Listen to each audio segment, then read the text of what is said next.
right, welcome to Amtgard Leadership University here at Dungeon Crawl 2016. This is our third panel, and tonight we're going to be talking all about recruitment and retention. Why do you play? Why should others play? And then why should they stay?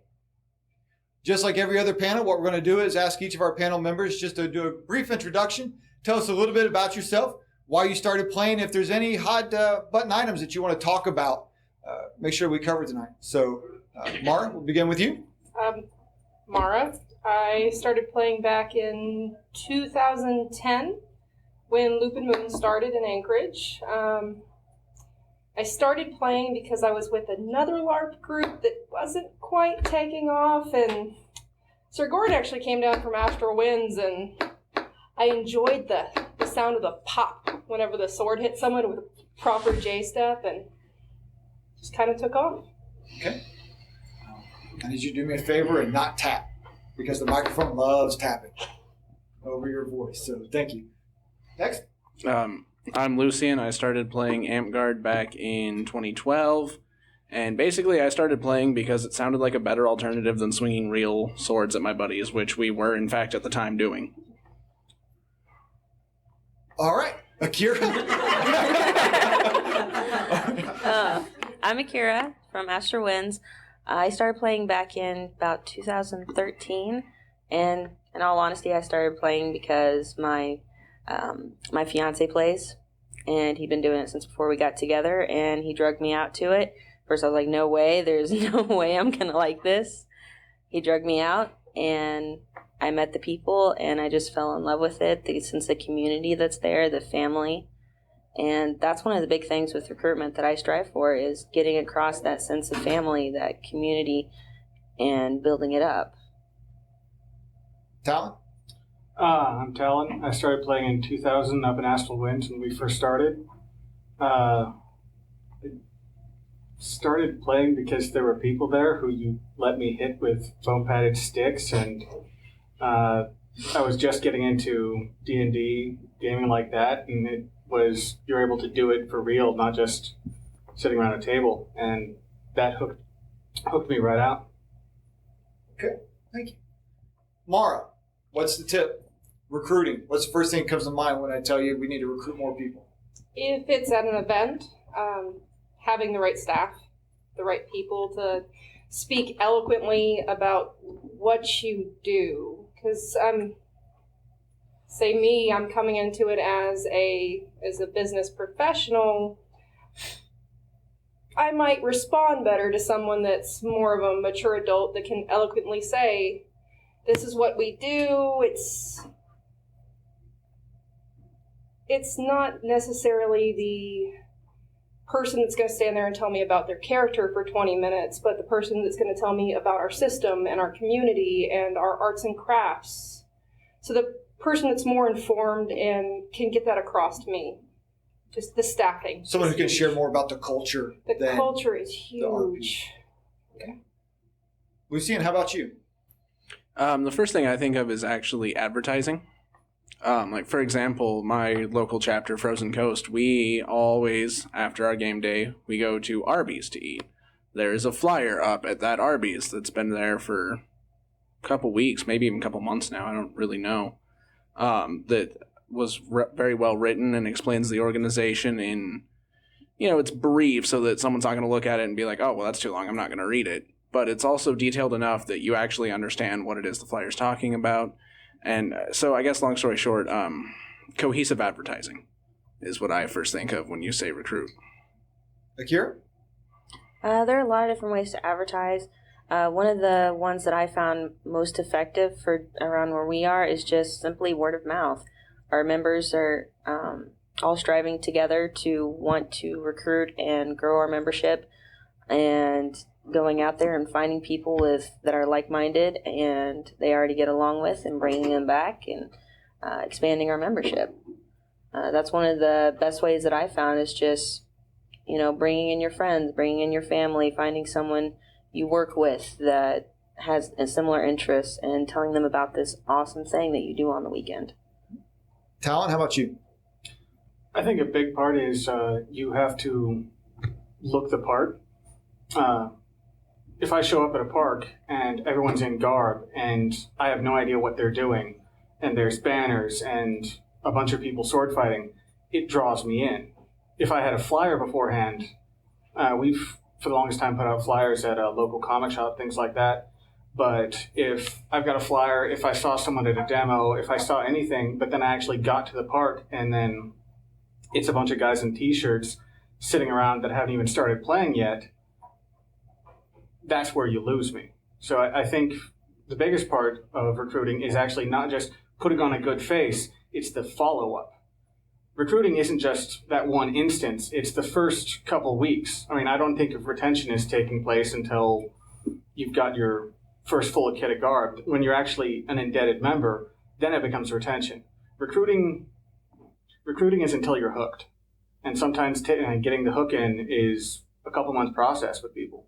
So being that it's not just one event of recruiting, you're always recruiting. Every weekend you should be always expecting a novice to show up. Every event you should be planning for more people to show up. You should always be ready. And so it's for recruiting, it's just be ready for it. Be ready to pitch it. Mara, any silver bullets out there? Any like best scenario as far as recruiting goes that you think anybody can duplicate? Anyone can duplicate. Just getting out there in any time you can get a large group of well-garbed, enthusiastic, excited people out into the general public and the general eye, that'll do it. I mean, somebody's going to walk up and kind of ask what's going on.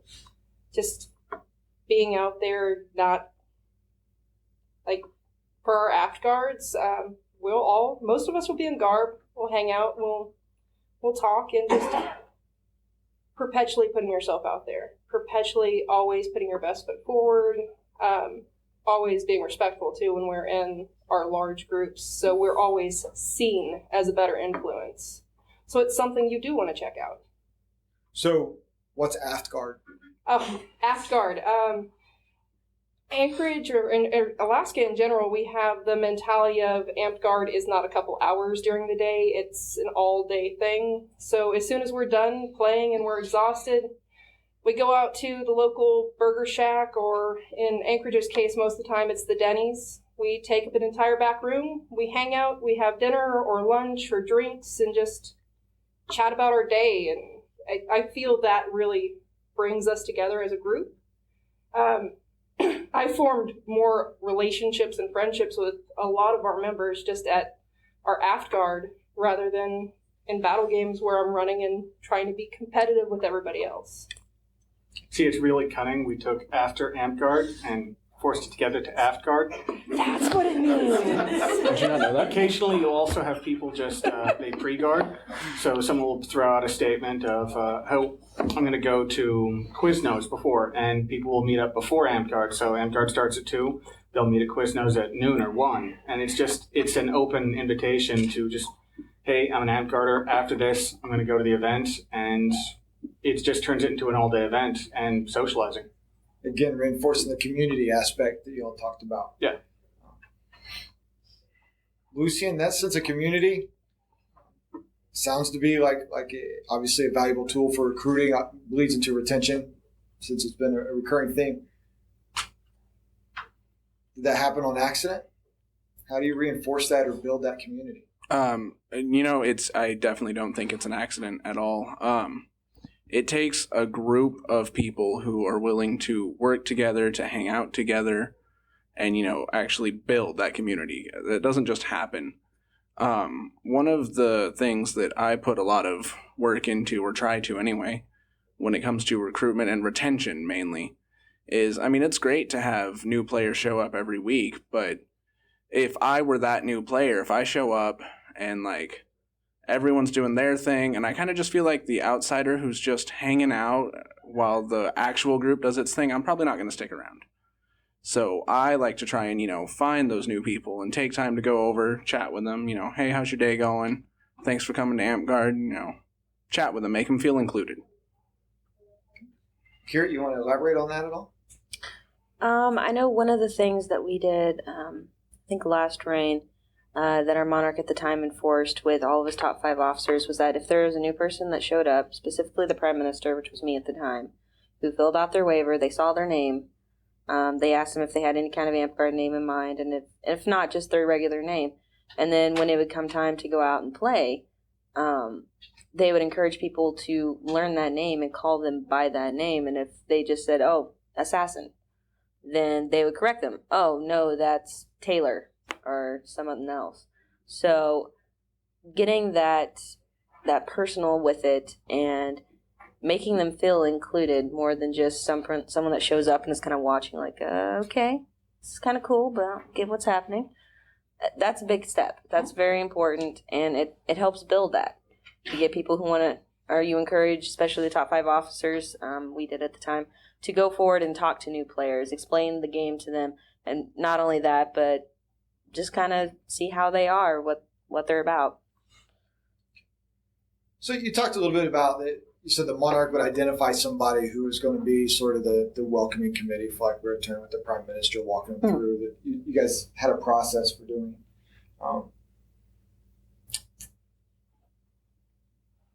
Feed in on that a little bit.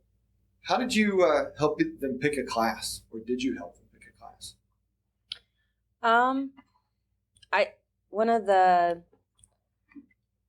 There are several ways. Sometimes it'd be the Prime Minister and sometimes the monarch who's hanging back to get to know the new players instead of going out and playing.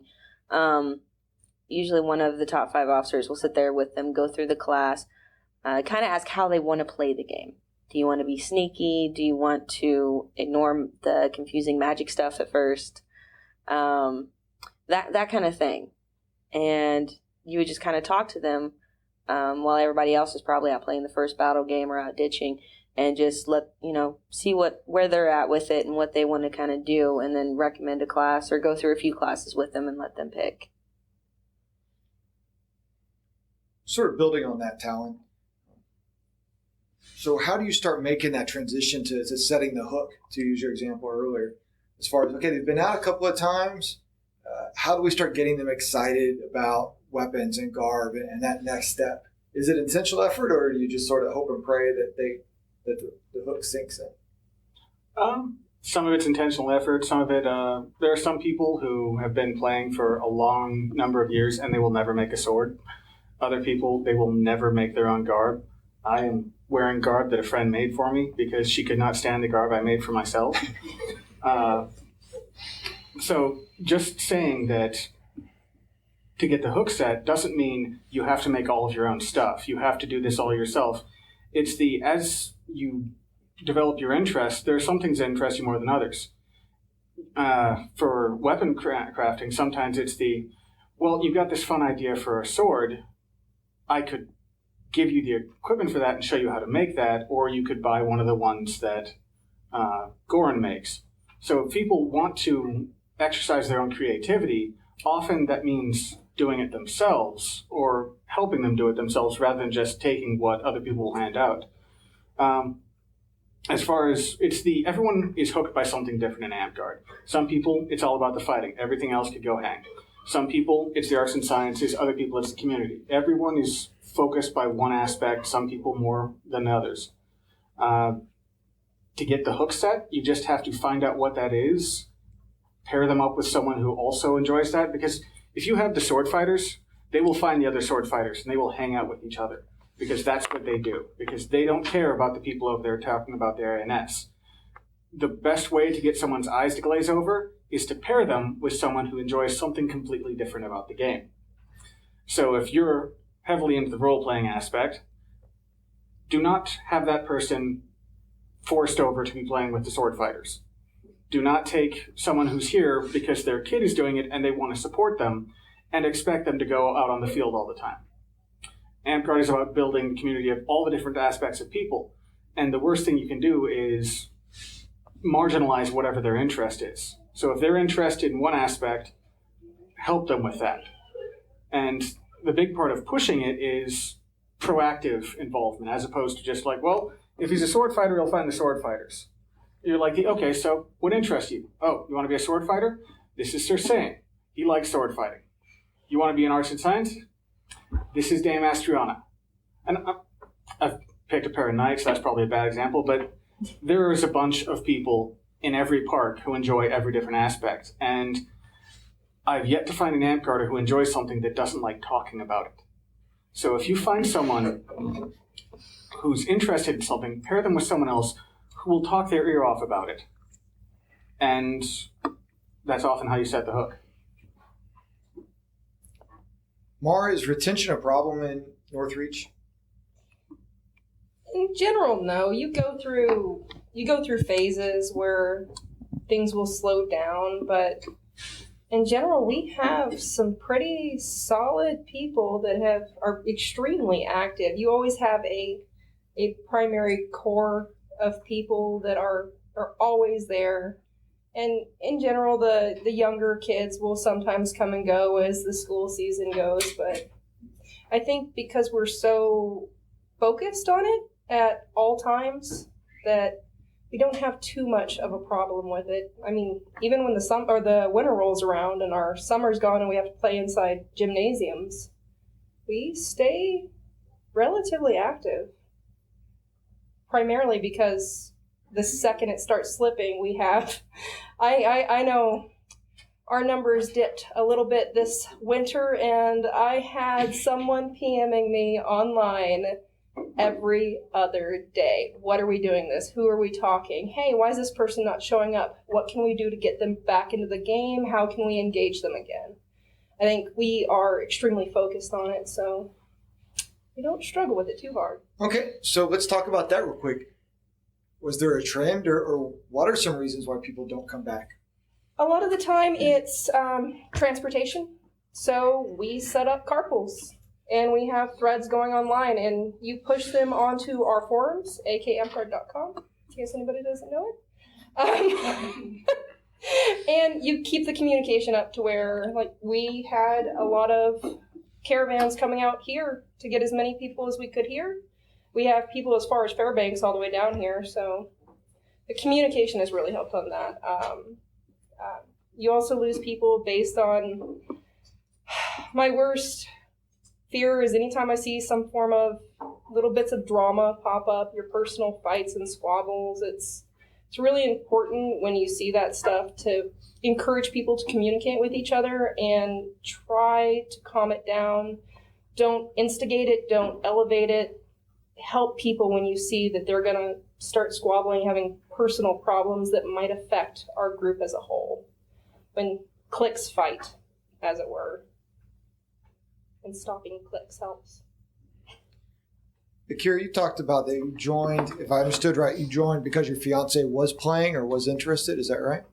Yeah, he was playing before we had started dating. Okay. Did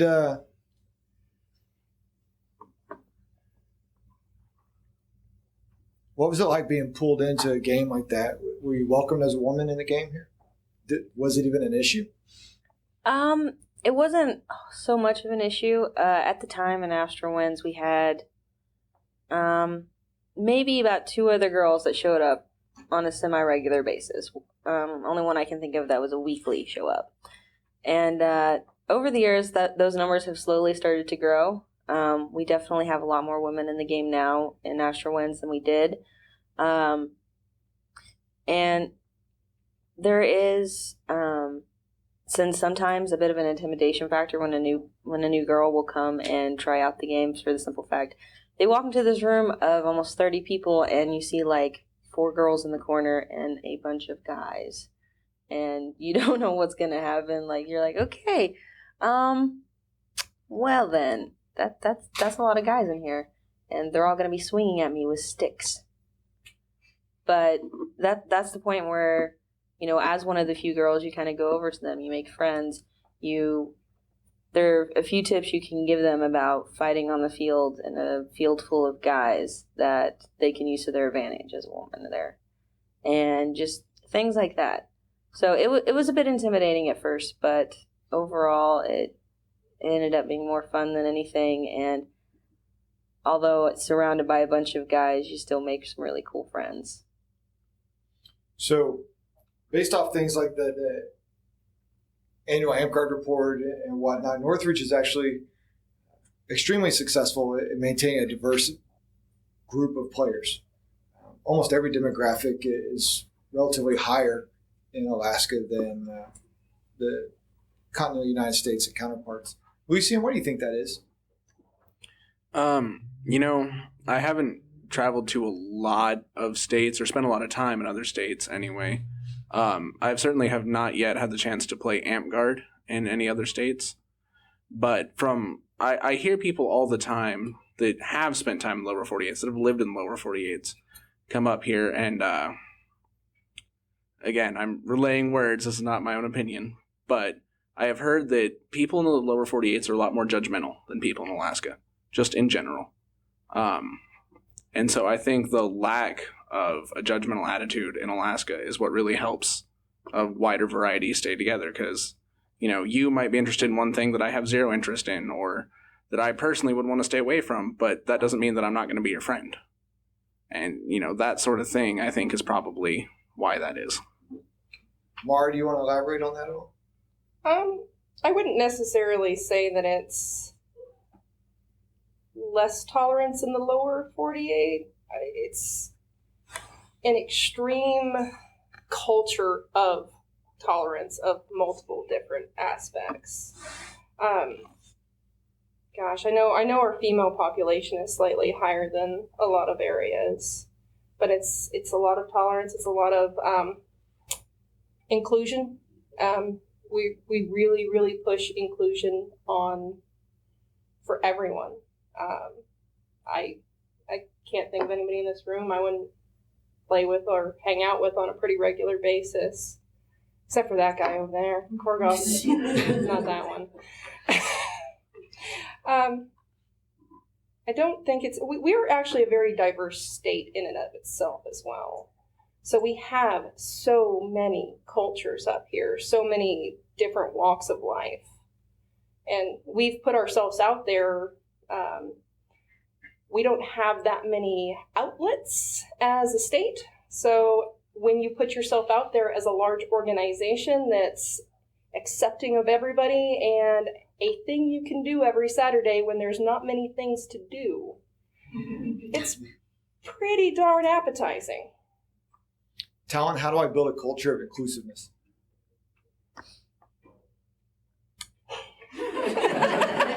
If I could answer that, I'd probably make a lot more money. Well, we don't pay, so you can imagine you're going to get paid whatever you like, but... Building a culture of inclusiveness, partly it's look at your own attitudes. It's really easy to accidentally be exclusive, not on purpose, to just form unintentional cliques. And cliques by themselves aren't always damaging, but it's when you're immediately not a member of any of them, and once they start getting heavily defined, then it's an uphill battle. Some people would say that we actually have a really inclusive atmosphere because we lack a lot of traditional built-in cliques. We've never really been heavily into companies, and so immediately everyone is included because there's no built-in divisions. You join the organization, and everyone is part of the same organization.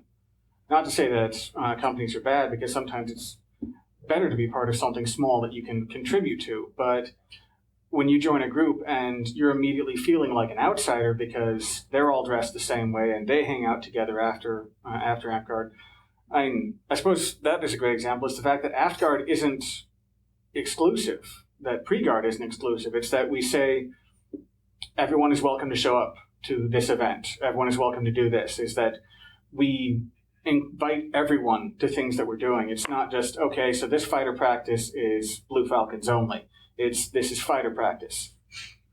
It's building an inclusive environment is looking at yourself, finding exclusive behaviors, and not doing that thing. So yes, it's great to be part of an exclusive club, but when you're excluding people, it just slowly builds walls. So I'd say it's proactively about finding exclusive behaviors and not doing them. But at the same time, I think we have an advantage in Northreach is that we started off only about 15 years ago with one land that was so far away from everything else that nothing that came from the south affected us unless we wanted it to. Parks down in the south, you're within a drive of each other. Up here, we had no one else. So we didn't pick up other people's bad habits as often. We didn't have an old boys club because the old boys had only been playing for the same amount of time as the new kids for the longest time. So we just built a society accidentally that was inclusive, I suppose. I think that's the hard part is we never made the effort to be inclusive. We just never made the effort to be exclusive, I suppose. Okay. Sorry for ranting. No, I think those are some really strong and very valuable points. So, Mara, looking through Facebook and stalking Northreach like I do, there's conversation usually around the spring and summertime about a new player barbecue.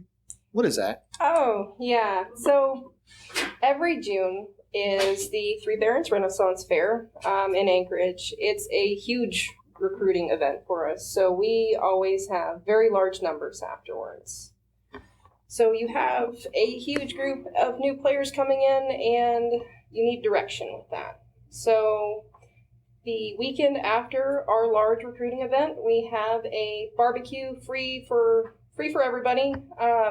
We have tons of loaner equipment we bring out so that the players can try new things. We have mentors lined up so that they can pair off with new players, teach them the ropes. At one of our new player barbecues, we actually had orientations. We'd go through, gather everybody up and explain the rules, just the basics of fighting, the basics of our culture, and then pair them off with somebody. It's really good in getting that first impression for people, getting everybody into the flow of things. In general, I think our first new player barbecue was the first time we cleared over 100 players on a single Lucien Moon day. It was pretty amazing. No, it sounds. Lucien, any don'ts to recruiting? It really helps if you kind of at least somewhat understand the personality of who you're talking to when you're talking up Amtgard. For example, if you're talking to somebody who's thinking that, I can go practice my sewing or my leatherworking or more into the crafty side of it, don't talk up the fighting side of it. Talk up the crafty side. Vice versa, whatever they're interested in, focus on that. There's definitely something for everyone in Amtgard. So as long as you can get a feel for what the person you're talking to is going to be interested in, touching on that more than anything, or not touching on the other stuff would be the don't, I suppose. Akira, any don'ts? Yeah, going along with what he said, it's definitely personality. And what Mara was saying earlier, it's who you send out there to talk to people, because we've had people that have definitely not been the greatest at communication when it came to talking to someone who may or may not be interested in Amtgard, and may have been the reason they never came out to play. We've had people that have been amazing at going out and talking to people who never thought they would in a million years come to something like this, end up coming as regular players now. It's presentation, it's selling, and you definitely have to look at who you're talking to, what interests them, what aspects you should bring out. If you see a family out there, oh, cool, we bring our 5-year-old out every weekend. There's a couple of kids there, and they go play, and between games they go hit each other in the gym in a safe environment. So you got to look who you're talking to and kind of tailor it around that. Talon, how about you? Any don'ts? The biggest don't isn't even for recruiters. It's every veteran is don't be dismissive. You get a new person showing up, you might be the voice that they decide, you know what, I'm never going to attend again. If just any situation where I'm surprised at how many people I've talked to that there's one person that they spoke to, either at a demo that they talked to one person and they brushed them off, or they came out to Amtgard, talked to one person and decided this game isn't for me because of him. because of her, because of how he explained the game to me, or how he explained the culture to me. I really don't feel like spending my Saturdays or Sundays here. So it's just make certain that at all times you're effectively representing Amtgard. So you meet a novice, put your best foot forward. It may not be your best day, but that may be the defining day of whether or not they ever come back again. And what they tell their friends if their friend asks about it. Because it's not just, it's word of mouth, and word of mouth can be poisonous or helpful. Because if I ask my friend about this crazy thing going on the weekend, and he says that it's full of crazies and a bunch of buttheads, I'm probably not even going to give it the time of day. And a little bit along with that goes confidence. When a new person is coming out to a park for the first time, you don't want your veterans going out there and completely destroying them on the field, 2 seconds after they step out and say alive. You don't want them to just roll over for the new people either, but you want to give them a little bit of a fighting chance. I tell my fighters all the time back in my home park, go easy on the noobs today. Don't just go out there and hit them with all the strength you can, because we have some guys that can hit really hard. And it's definitely scared some people away before. And so that's something that we try to strive for is, give them a chance. Give them a little bit of confidence. Make them feel like, hey, I might not be able to beat everybody right now, but I can get better. I can keep coming and I can be good at this. Same thing when they finally actually make their first garb and stuff like that. It may not be the best thing you've ever seen. There are definitely people that make better stuff. But hey, this is awesome. You made something with your own hands that, hey, you can wear this. People can tell what this is. That's better than my first attempt. So you give them that confidence and they'll want to keep coming. So interesting point, but I'm going to twist it into a question. Has anybody ever built a battle game focused on the newer players to try and keep them the center of the attention or the focus? Multiple objective battle games are amazing for new players. I like to have them on a pretty regular basis when we have newer players out. My favorite for new players is resource capture. So we have the little balls that you put in a ball pit for kids. Scatter them out all over the field. Those are a point. So your nimble 14-year-old can go out and gather tons of those and get points for their team where they're not necessarily going to go fight Sir Sane out there. But they're being just as helpful to their team. My runners, they absolutely adore Capture the Flag because they are the star of the team. They're a brand new person, but they're scoring the points because they can run way faster than a lot of us people that have been playing for 5-6 years because they're a 14-year-old boy. So multiple objectives, it takes it away from this is the most skillful fighter on the field and more of the team working as a whole, which plays a lot more for the newer players. So it almost goes in line with the previous conversation about finding a niche. So you make a niche available to them in the battle game that may not otherwise be available. And then as the experienced players, you point out that niche to them. Like, look what you're doing. You are contributing this, and please keep that up. You are the reason we are winning right now. How about same concept, if you will, but any new player tournaments, ANS or fighting? You guys ever give those a consideration? If so, how'd they work out? Didn't Astro Winds used to do unders tournaments? I believe we did, yeah. And it definitely helped people build up some confidence because there was a lot of people that would be very reluctant to enter tournaments when we had them because they're like, I've fought these people on the battlefield before. I'm not going to make it past the first round. And so by giving them a tournament within themselves, they want to enter, they fight amongst each other, and then it gives them more confidence just to put that first step of putting your name up on the board to enter a tournament the next time with everybody else. Good deal. As our time starts to come to a close, we like to end every Amtgard Leadership University panel with last-minute thoughts. bumper sticker kind of deal? What's that foot stomp that you want to make sure that if somebody was only watching for a couple moments that they took away from it? So Mara, we'll start with you, but any closing comments or foot stomps? Make your days with everybody as fun as humanly possible. When a person walks away thinking, oh my God, this was the best battle game day or Amtgard or anything like that, and I just had a blast, they're going to tell their friends. So do everything you can, not just in recruitment and retention, but in your daily habits to make Amtgard as fun as possible, and we'll keep growing. Lucien? I think the most important thing that's been mentioned in this panel, it came up a few times, and that was actually just inclusiveness. Almost everything we have talked about in this panel, at its core, stems from inclusiveness. So if someone had only watched the last 10 minutes of this panel, and I wanted them to take something away from it, it would be to be inclusive, be accepting, and make sure that anyone you have, any newer players, feel like they belong here in Amtgard. Akira? Exactly. Stress that community that we have, and building on that, use your park to recruit. One person striving to recruit and maintain a park's population is going to fail. It's not going to happen. If you want to be successful at recruitment and retention of members, you need to have your whole park involved.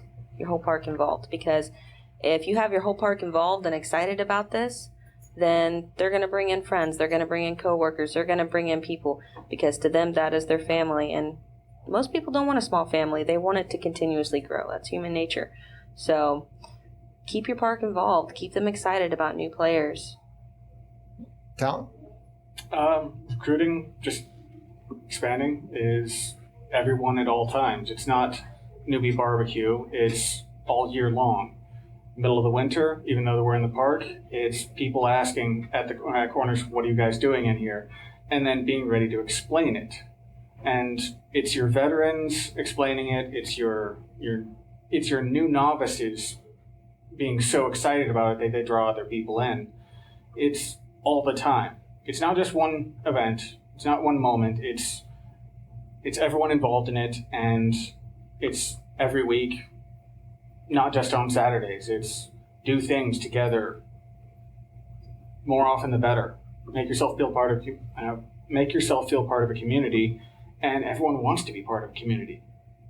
Just put that out there, and they will come. They will stay. Well, thank each and every one of you. Thank you for taking the time out of your event to spend it with us. I think, again, time is a very valuable thing, and this was very, very well spent. Great conversation. Definitely inclusiveness was, as you said, Lucien, the recurring theme of it, and it sounds like you guys are doing a really good job of it, and hopefully that'll be the takeaway that a lot of folks get out of this, is find more ways to include more folks, and be amazed at how many more people remain. So thank you again for taking the time. If I could, a quick round of applause.